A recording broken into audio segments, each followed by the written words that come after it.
ہوتا ہے؟ اصلاح کرنا۔ غازی کا کیا کام ہوتا ہے؟ جہاد کرنا۔ مفتی کا کیا کام ہوتا ہے؟ فتویٰ دینا۔ اور کتے کا کام ہوتا ہے علماء پر بھونکنا۔ آج بھی اکثر لوگ علماء پر سوال کرتے ہیں، پھر آپ کیوں نہیں چلے جاتے جہاد کے اندر؟ تو مجھے وہ بات یاد آتی ہے کہ صلاح الدین ایوبی چھوٹا سا بچہ تھا جو اپنے باپ کے ساتھ حضرت سیدنا شیخ عبد القادر جیلانی کے پاس میں آیا کرتا تھا، وعظ سنا کرتا تھا۔ کون تھا؟ جب بڑے ہوئے تو اللہ تعالیٰ نے مقام دیا، جوش دیا، جذبہ دیا۔ پھر اللہ تعالیٰ نے آپ کے ہاتھوں پر مصر بھی فتح کرایا، بیت المقدس کی سرزمین کو بھی فتح کرایا۔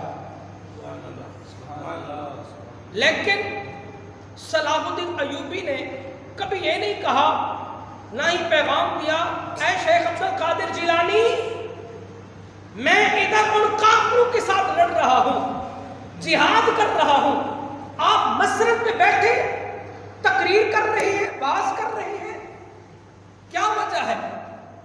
ایک مرتبہ بھی صلاح الدین ایوبی نے نہیں کہا، بلکہ صلاح الدین ایوبی نے کہا، اے شیخ عبد القادر جیلانی، آپ کا کام ہے، آپ کا جہاد ہے مسجد میں بیٹھ کے لوگوں کے جذبوں کو بلند کرنا، اور میرا کام ہے تلوار اٹھا کر میدان جہاد کے اندر داخل ہونا۔ آج لوگ علماء پہ اعتراض کرتے ہیں۔ قاضی کا کیا کام ہوتا ہے؟ فیصلہ کرنا، فیصلہ کرنا۔ غازی کا کیا کام ہوتا ہے؟ جہاد کرنا۔ مفتی کا کیا کام ہوتا ہے؟ فتویٰ دینا۔ اور کتے کا کام ہوتا ہے علماء پر بھونکنا۔ آج لوگ علماء پر بڑی آسانی کے ساتھ بات کر لیتے ہیں۔ میں انہی پہ سوال رکھنا چاہتا ہوں، ابھی بھارت اور پاکستان کے درمیان جو کشیدگی ہے یہ تو ہونی تھی۔ ایک مرد کلندر نے کہا تھا، جو انہوں نے مساجد کے ساتھ کیا اس کا حساب تو انہوں نے دینا ہے، مسلمانوں نے حساب لینا ہے، اور الحمدللہ جتنا بھی بزدل مسلمان ہو، مومن ہو، لیکن جب اسلام کی بات آتی ہے نا، پھر مومن وہی، بزدل بھی، جان دینا بھی جانتا ہے، جان لینا بھی جانتا ہے۔ یہ اٹل فیصلہ ہے، ایک نہ ایک دن جہاد تو ہونا تھا۔ پہلا میزائل آیا، ایٹم بم آیا، کس پہ گرایا گیا؟ مساجد پر، مدارس پر۔ آج بھی لوگ مدارس پر ایسے جو ہے دڑے دھڑ بول دیتے ہیں، علماء پر بول دیتے ہیں، اے اللہ کے بندو، کافروں کو کسی اور چیز سے خطرہ نہیں ہے، ان پینٹ پلوت والوں سے خطرہ نہیں ہے۔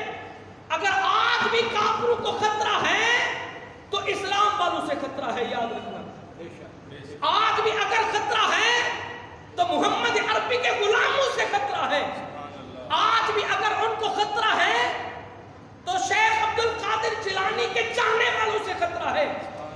آج بھی اگر کافروں کو خطرہ ہے تو ان مدارس سے خطرہ ہے، جن مدارس سے یہ مجاہد نکل کر جہاد کی بات کرتے ہیں، جذبے کی بات کرتے ہیں، ایمان کی بات کرتے ہیں۔ اس لیے تو ان کو خطرہ ہے، کہیں ان مدارس سے مجاہد غازی نکل کر للکار دے تو ان کو وہ خطرہ ہوتا ہے۔ آج بڑی آسانی کے ساتھ علماء پر باتیں کرتے ہیں، آج کافر علماء سے ڈرتے ہیں، لیکن ہمارے اپنے علماء پر بکواس کرتے ہیں، علماء پر باتیں کرتے ہیں۔ مجھے وہ بھی بات یاد آتی، ایک مجدد نے کہا تھا، ایک ولی نے کہا تھا، آج بھی اگر میری تقریر DHQ کرا دی جائے نا، یا PTV انٹرنیشنل پہ کرا دی جائے نا، تو رب کعبہ کی قسم، جو ہسپتالوں کے اندر مریض بن کے مریض ہے، تو وہ بھی اٹھ کر جو بھی ہاتھ کے اندر آئے گا نا، میدان جہاد کے اندر داخل ہو جائے گا۔ آج سے زیادہ ہسپتالیں خالی ہو جائیں گی۔ ہمارے اندر جہاد کا جذبہ ہے، ہمارے اندر شوق ہے، ہم جذبہ رکھتے ہیں، ہم جہاد کا شوق رکھتے ہیں۔ ہم وہ حضور کی امت ہیں جو ہر وقت جہاد کے لیے تیار بھی رہتے ہیں، جان دینے کے لیے بھی تیار رہتے ہیں، جان لینے کے لیے بھی تیار رہتے ہیں۔